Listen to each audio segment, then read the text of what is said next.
Relatives of nearly 1,200 Chileans who were never seen again after they were detained nearly 50 years ago by agents of Chile's former military dictatorship were invited to the presidential palace for a very special event.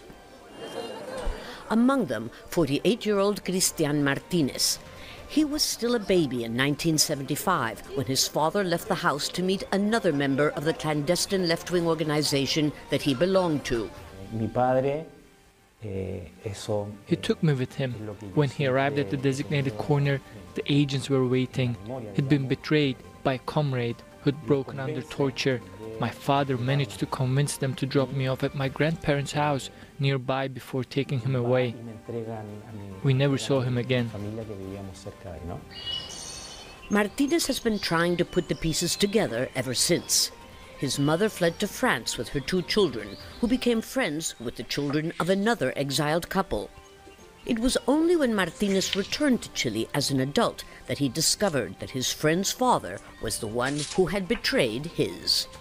When we met 2 years ago, I told him, I can't hate you. I think that you, your family, and my family are all victims of that historic period our country lived through. Perhaps none have suffered more than the friends and families of the missing, who have been carrying out a painful, lonely, and frustrating search for their missing loved ones for nearly 5 decades. Now, for the first time since Chile's return to democracy, current President Gabriel Boric has announced a plan to search for the remains of the more than 1,100 people who disappeared. It entails more money, more technology, more science, but above all, more political will for the Chilean state to take responsibility for what happened.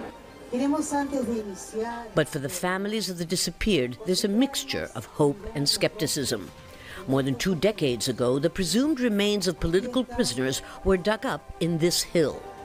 In a shocking report on national television earlier this month, it was revealed that they'd been put in cardboard boxes, unidentified and forgotten in official forensic centers until now. Our mothers, our widows have passed without getting answers, so we say this plan is too late. We hope the state's negligence will end now. That is what the president is promising, that after nearly half a century, at least some may at last be able to bury their dead. Lucia Newman, Al Jazeera, Santiago.